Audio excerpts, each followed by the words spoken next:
Sean bienvenidos a la casa de la luz.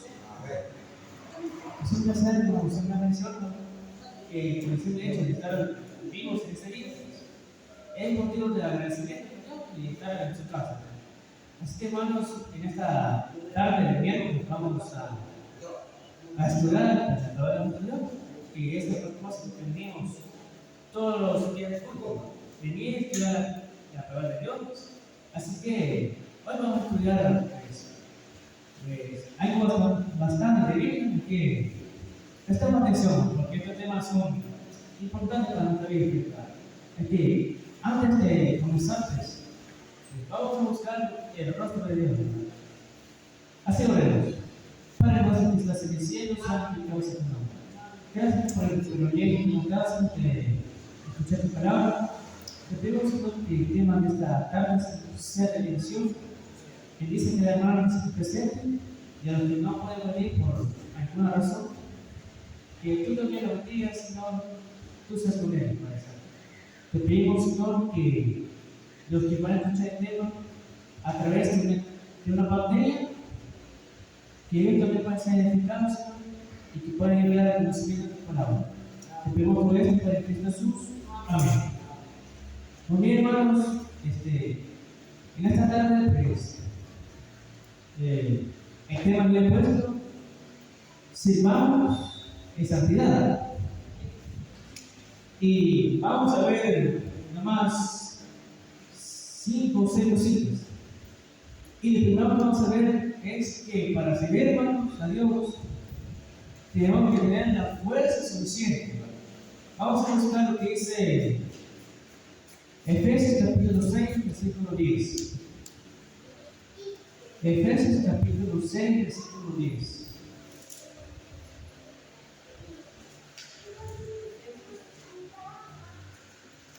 Repito una vez más. Efesios capítulo 6, versículo 10.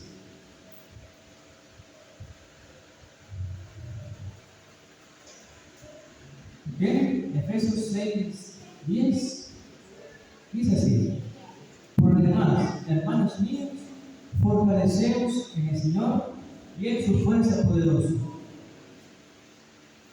Lo que el apóstol Pablo está diciendo a los Efesios, ¿verdad?, en este versículo que hemos leído,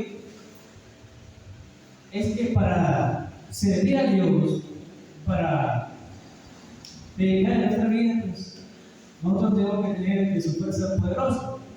¿Por qué? Porque servir, hermanos, requiere de fuerza humana y pues fuerza espiritual. Por ejemplo, este día, pues, todos nosotros trabajamos. Cada quien tiene sus quehaceres en el trabajo. O sea, se requiere de una fuerza. Por eso es que fortaleceos en qué? En el Señor. Porque, ¿cómo le digo? Pues nosotros ya venimos, ya ustedes vienen cansados de trabajo, ya desean estar en su casa. Por eso digo que requiere de fuerza, tanto humana, tanto espiritualmente. Para servir a Dios necesitamos tener las fuerzas.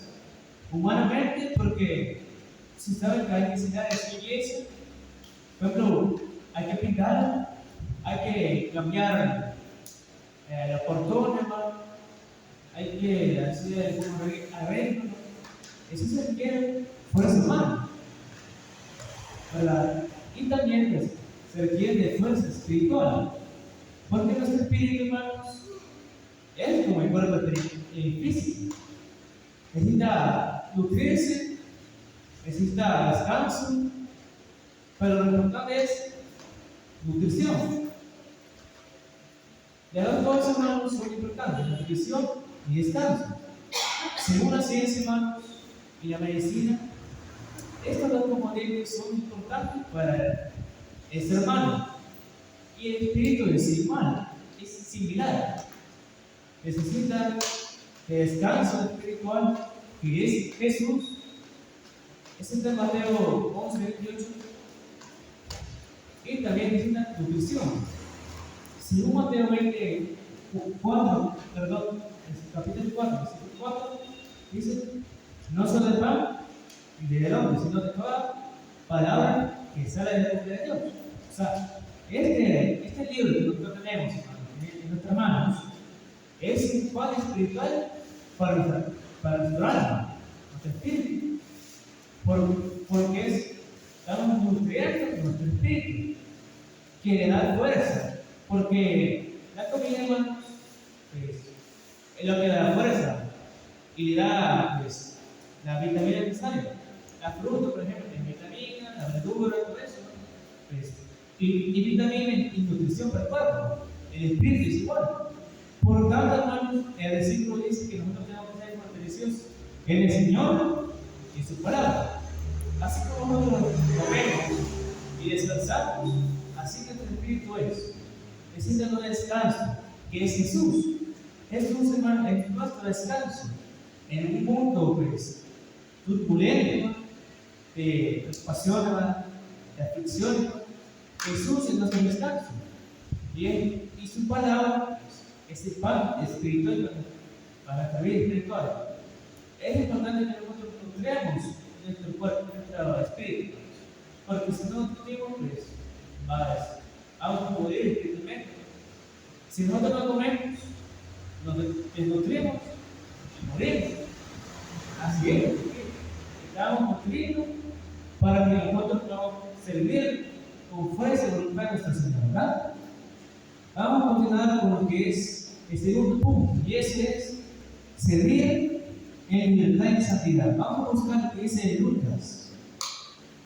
Vamos a buscar, por favor, en el libro de Lucas, capítulo 1, versículos 70 al 75.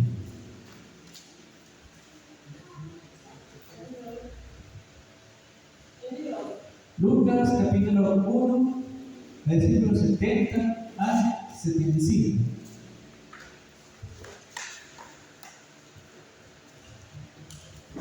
Repito una vez más. Lucas, capítulo 1, versículos 70 al 75. ¿Lo tenemos? Dice así: como habló por boca de sus santos profetas, que fueron desde el principio, salvación de nuestros enemigos, y que la mano todos los que nos rodearon, para hacer misericordia con nuestros padres y acordarnos de su santo pacto, del juramento que hizo Abraham, nuestro padre, que nos había de conceder, que libramos a nuestros enemigos sin temor nos amamos, en santidad y en justicia delante de Él todos los días de nuestra vida. Muy bien, hermanos. Lo que Lucas está citando son parte del Antiguo Testamento.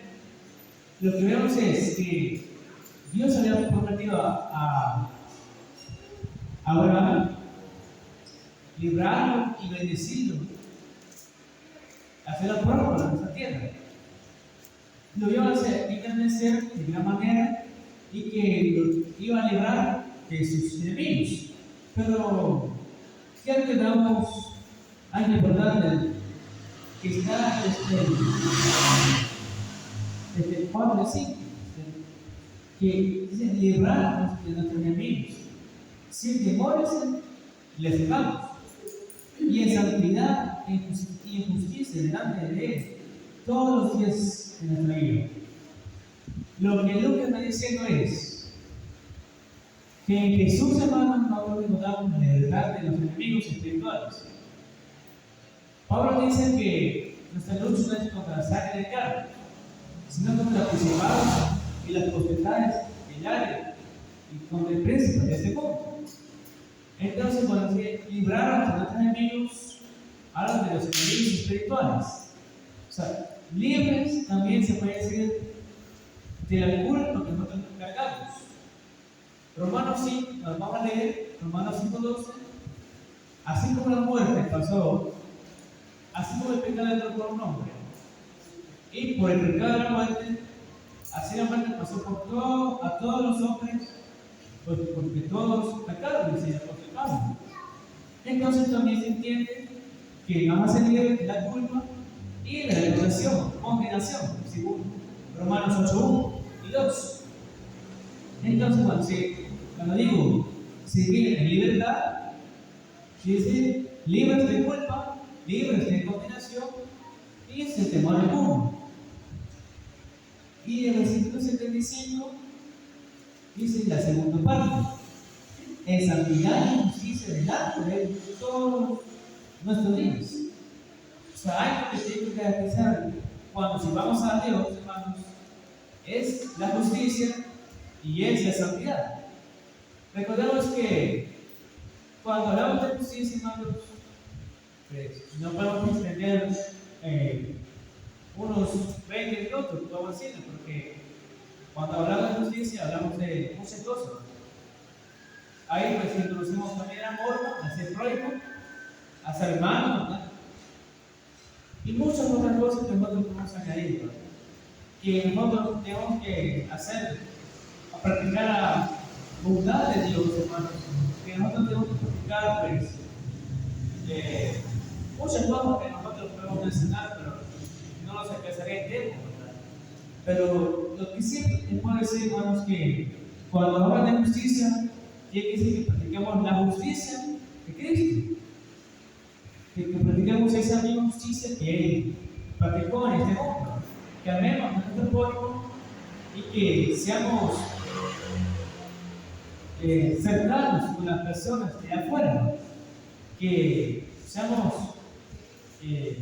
sociables, vamos a decir, con la gente y que nos seamos cercanos, ojalá que tengamos unidad, ¿verdad? Para que se me entienda un poquito más. Que seamos unidos, tanto aquí y tanto allá afuera. Debo decirle, bueno, que en el mundo vemos tanta gente necesitada, ¿verdad? Tanta gente que necesita, pues, de una ayuda a nosotros, ¿no? Y aquí, pues, entra la justicia, porque esa es la justicia que Dios quiere que practiquemos, porque poniendo en práctica esa justicia, nosotros reflejamos el amor de Dios y estamos a conocer de la transformación que hizo Cristo en nuestra vida, ¿verdad? Y con respecto a la santidad, pues, Hebreos 12:14 dice que sin santidad nadie verá al Señor. Porque en la santidad, pues, en el servicio, hermanos, también implica eso. Que aunque nuestro servicio, pues, no sea bien visto, porque, o si vamos cualquier área de la iglesia, ya sea en diaconizado, en cualquier departamento que existe en la iglesia, en departamento de diaconizado, escuela sabática, territorio de jóvenes, territorio de mayordomía, etc. Entonces, hermanos, requiere de santidad. Donde quiera que trabajemos, hermanos, en la iglesia, siempre requiere de santidad. No porque el hermano está bien, sino porque Dios es el que nos juzgará en el día. Es importante, y yo quiero que vean que cuando habla de santidad, no es para que como un yugo, no quiero que esto sea como un yugo, porque hay uno que ve la santidad como un yugo, pero no es un yugo, sino que es un requerimiento y también esto debe ser de corazón, porque Dios, el lo que dice Colosenses, no me acuerdo muy bien, pero sí de Colosenses, dice que todo lo que hagamos, hermano, lo debemos que hacer de corazón. Porque lo que hagamos hacemos, hermano, no es para el hermano, es para Dios que trabajamos. Porque Dios te da ¿qué? La recompensa. Recordemos que Dios tiene la recompensa. Del hombre, hermanos, no ustedes no esperan nada. Se digo por experiencia, ustedes no esperan nada del hombre. El hombre, hermanos, por naturaleza, es mentiroso. Es lo que puedo decir. Somos, hermanos, siempre somos mentirosos, ¿no? Cualquiera que diga lo contrario, pues, se demuestra, porque es la naturaleza del hombre cuando entra el pecado. Pero sí, hermano, lo importante es que este punto es que veamos que la santidad no tiene que ser un yugo. Bueno, y en todo el tema, llevamos no en santidad es algo que el pueblo de Dios tiene que practicar. Entonces, en toda la Biblia habla de un pueblo escogido. Pedro habla de un pueblo escogido, la cual ha sido llamada de las tinieblas del mundo a una luz admirable. Volver a ser luz, hermano, hemos sido lavados por la sangre de Cristo, por lo cual tenemos que practicar la santidad, ¿verdad? Y eso, pues, nos lleva a este punto, llamados a ser santos. Vamos a buscar lo que dice 1 de Pedro, capítulo 1, versículo 15-16. Primera carta de Pedro, capítulo 5, versículos 15 y 16. Y dice el versículo, Primera de Pedro, capítulo 1, versículo 15 y 16.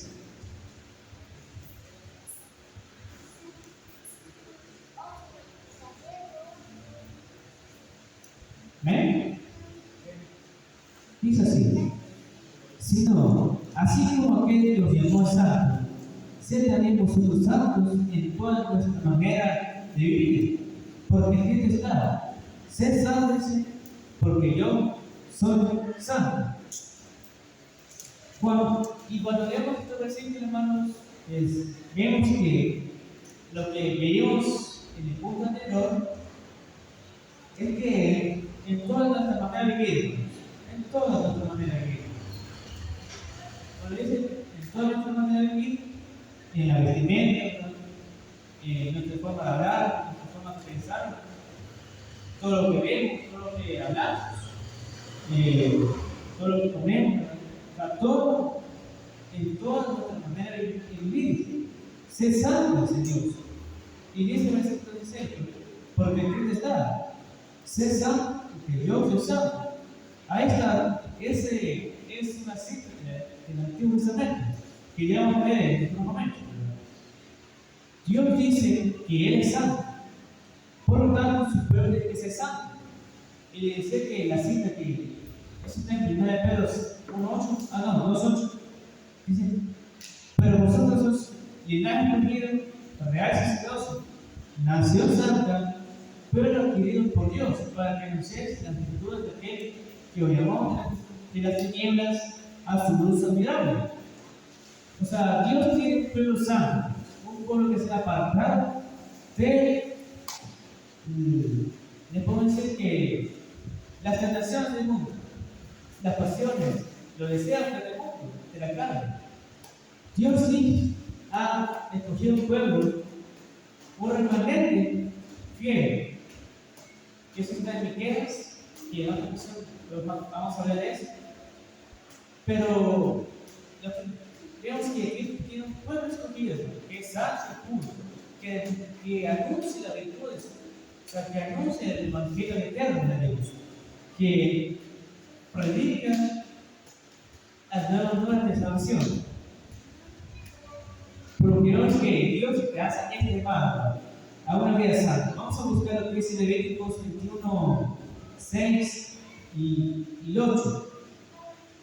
Levíticos capítulo 21, versículos 6 y 8.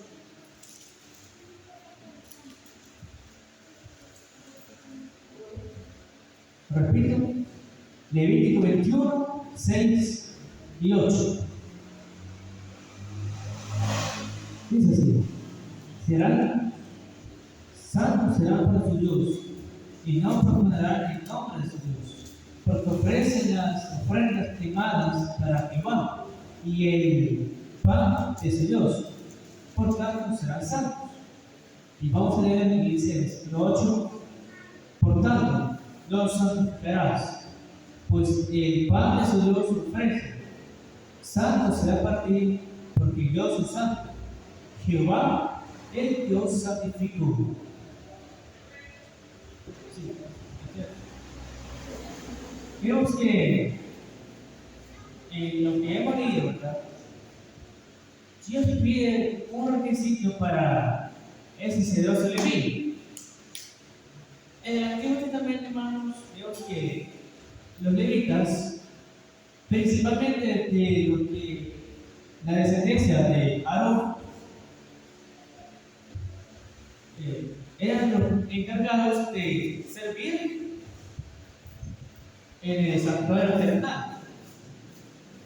Y dice algo importante en estos textos que hemos leído, que todo aquel que se tiene el templo, hermanos, tenía que ser santo, porque todo lo que había en el santuario, hermanos, era santo. Dice el Espíritu de profecía que ese lugar era tan santo, hermanos, que nadie puede entrar sino la raza que Dios había escogido. También decía que si alguien entraba con una puerta pequeña, por muy pequeña que fuera la puerta, pero dice que si entraba y tocaba un mueble del santuario, dice que inmediatamente moría, porque tanta era la santidad de ese lugar que el que tenía que servir también tenía que ser igual, porque en ese lugar, hermanos, era tan sagrado, ¿verdad? Porque recordemos que el lugar santísimo estaba en el arca. Y recordemos cuando estaba en el arca, en ese tiempo, estaba Dios. Entonces, hermanos, ese lugar era tan santo, porque ahí estaba Dios, en el santuario celestial. Entonces era la persona que siendo que se vía ahí, tenía que ser santo, al igual que nuestros hijos. Nosotros servimos en la iglesia. También el Espíritu profecía que lo asemeja con el santuario terrenal, porque nosotros servimos aquí, venimos a adorar a Dios, a ofrecer nuestros sacrificios, nuestras ofrendas, ¿verdad? Entonces nosotros tenemos que vivir santamente, de manera santa, así como los sacerdotes de este tiempo, así tampoco tenemos que hacer nosotros, porque somos sacerdotes ahora. Nosotros trabajamos para Dios, por tanto nosotros tenemos que vivir de una manera santa. Vamos a continuar. Y debo decir, hermanos, que Dios no acepta cualquier servicio. Vamos a ver por qué. Ahí mismo, Levítico 10. Levítico capítulo 10, versículo 1 al 3. Levíticos capítulo 10, versículo 1 al 3. Y me dice el verso después.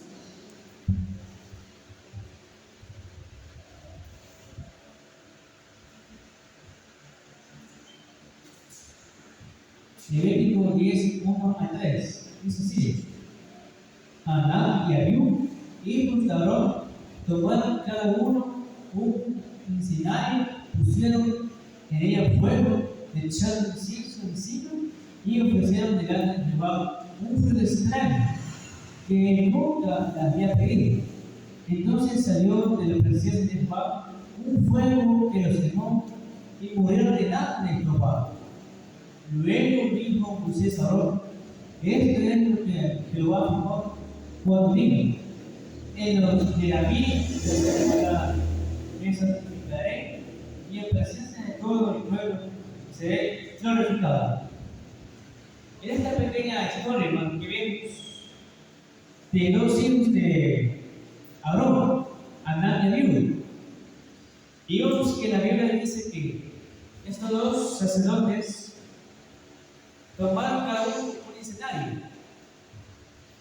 Dicen que entraron en el santuario y echaron así incienso y prendieron un fuego extraño. Con ese fuego extraño, o sea, una ofrenda que Dios nunca haya pedido, puede ser. Hay ofrecieron algo que Dios nunca le ha pedido. Vemos ahí que Dios no acepta cualquier ofrenda. Cuando Dios pide algo, hermanos, es eso que tenemos que ofrecer. Por ejemplo, cuando nos da el salario, hermanos, ¿cuánta es la cantidad que nosotros tenemos que ofrecer a Dios? ¿Qué es lo que pide Dios? La décima parte. Pero no está de más dar, no sé, un poquito más si las circunstancias no lo permiten. Pero Dios pide solamente la décima parte.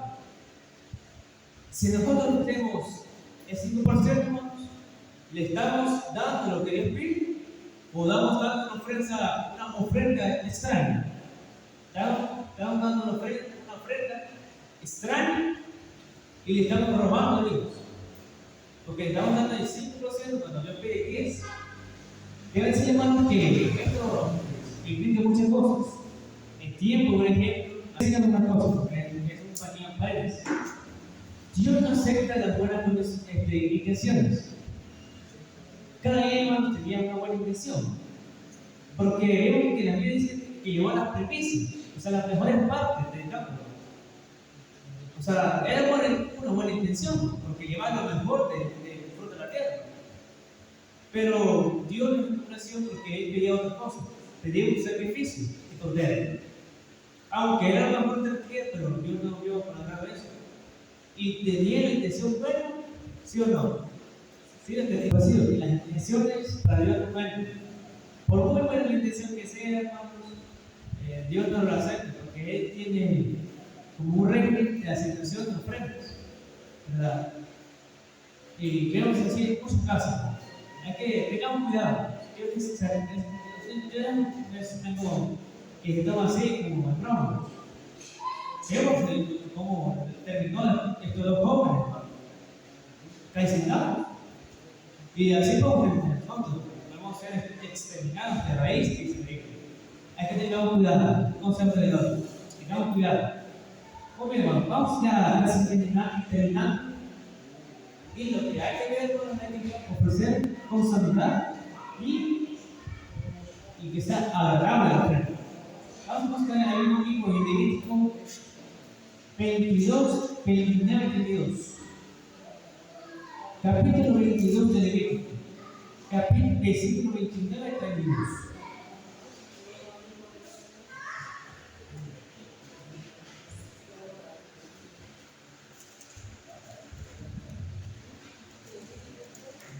Levítico 22, 29 al 32.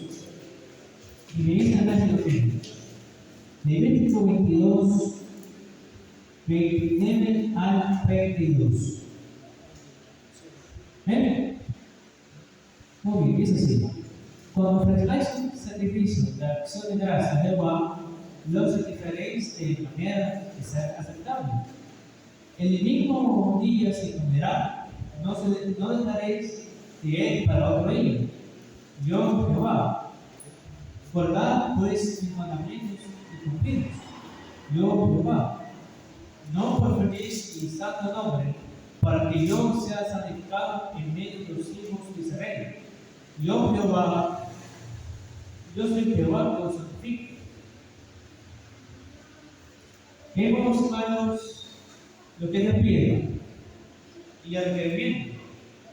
Dice cuando nosotros ofrezcamos un sacrificio, en este caso una ofrenda, porque sacrificios que no se hacen, pero cuando ofrezcamos una ofrenda, dice que tiene que ser una ofrenda de modo que sea aceptable.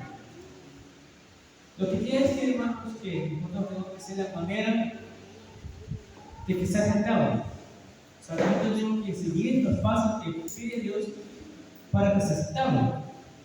Y al final del versículo 29 y 30, dice así: Yo, Jehová.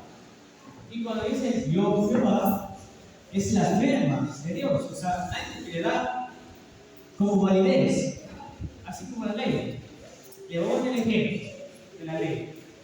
La ley son 10 mandamientos: 4 en una tabla y 6 en otra tabla. Para que la ley tuviera vigencia, hermanos, en estos hechos, si tuviera validez, necesitaba un sello. Y el sello era el sábado, porque él tiene el título, el nombre de la persona, el territorio. Entonces vemos que el sábado es lo que da vigencia, o sea, el sábado es la señal, o sea, la firma de Dios, el sello de Dios.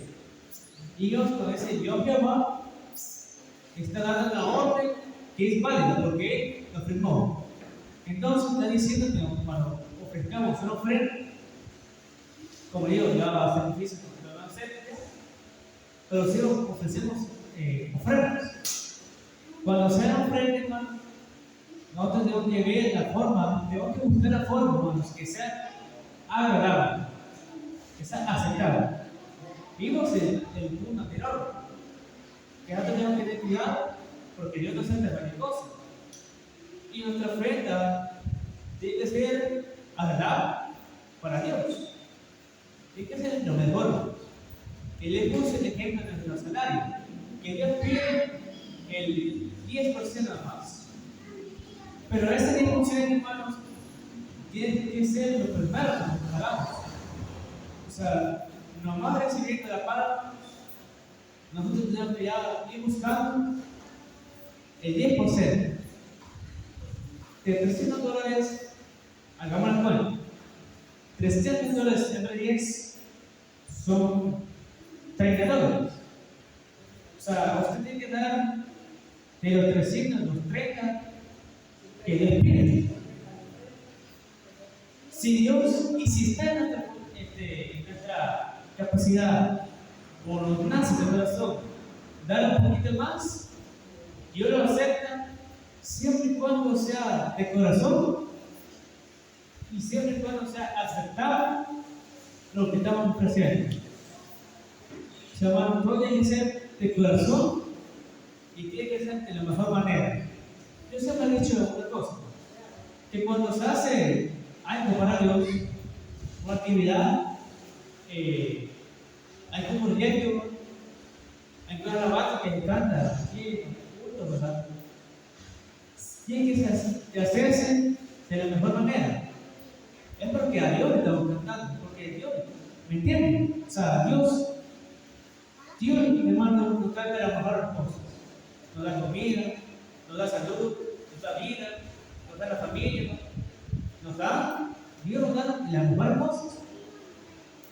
Ahora la pregunta que yo quiero que salga ustedes, reflexionen, no me la respondan a mí, respondan a Dios. La pregunta que yo quiero que analicen y reflexionen es: si Dios le da a usted lo mejor, ¿qué le devuelve a usted a Dios? Es lo que tiene que pensar. ¿De qué manera agradece a Dios de todo lo que le da? ¿Cómo demuestra la gratitud hacia Dios?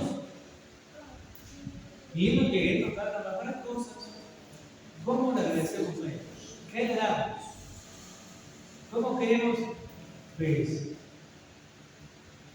ser amigos de Dios para ponerlo más bonito? ¿Cómo queremos agradar? Eso quiero que analice. Aunque hay ocasiones que no va bien en la vida, porque ustedes sabrán que en esta vida pues, no hay mucho que ofrecer, ¿no? Pero sin cambio Dios nos da todo lo necesario. Aunque no es mucho la situación, sino la perspectiva en la que se ve la situación. Es la perspectiva. Hay un tema, hermanos, que en otra ocasión se va a aplicar. Es acerca de ¿cómo se llama? Tema de ¿cómo se llama? Cuando una persona dona la sangre, altruista. la altruista. Una persona que dona para hacerle bien a otros sin saber quién es una persona altruista. Lo dona sin saber. Exactamente. Porque quiere hacer el bien. Sí, pero digo el proceso. O sea, la transfusión de sangre es A la transfusión. hay muchas personas, por ejemplo, que digo Jehová, dicen que es el pecado. Pero lo que importa es qué es lo que dice su palabra. Jesús dijo que el mejor muestra de amor es dar la vida por los demás. Cristo dio su vida por nosotros. Cuando nosotros donamos sangre, hermanos, le estamos salvando la vida a otra persona. Ajá. Y que Jesús donó su sangre para salvar la vida. Correctamente. Él es el primer donador de sangre. Exactamente. Su sangre como salvo. Por eso digo, Jesús dio su vida por salvar a nosotros. Estamos moribundos en este mundo. Ahora, según la perspectiva, sí, acá se entendan, sorteo con eso. Las perspectivas de los testigos de Jehová es que es pecado. Ellos se fundamentan en lo que dice Pablo, que nosotros somos el templo de Dios y que no hay destruir este templo. Pero díganme ustedes, si hay una persona que se está muriendo que está perdiendo la sangre, y somos compatibles, yo soy compatible con la persona, y no la cantidad de sangre que me pide, y muero, díganme ustedes, ¿estoy pecado, sí o no? Según la ley de Dios, dicen, no matarás. Y si no, y la persona es buena, ¿estoy pecado, sí o no? De perspectiva bíblica, ¿es pecado, sí o no? Sí, porque él va a morir a una persona. Entonces, el pecado no es la transfusión de sangre, según la perspectiva de Dios. Porque si la persona muere, siendo yo compatible, la persona va a morir y Dios me va a pedir cuentas por esa persona que dejé morir. Por eso digo que esto es según la perspectiva. Y espero que este tema que se ayude mucho, la decía, se ayude mucho a leer, que hemos entendido, ayudado. Ese es el propósito. Es decir, aprendamos a entender. Y esto, hermano, nos preguntemos a otras personas que nos conocen. Así que, hermano, vamos a finalizar con una oración, así como estamos. Hasta vamos a orar. Oremos. Padre nuestro que estás en el cielo, santificado sea tu nombre. Gracias, hermano, por tu infinita misericordia. Gracias por este mensaje. Te pido con la bendición, Señor, que sea tu santa voluntad. Y si tú nos permites, Señor, la iglesia santa, que así sea. Acompáñanos, Señor, a nuestros hogares. En Cristo Jesús. Amén.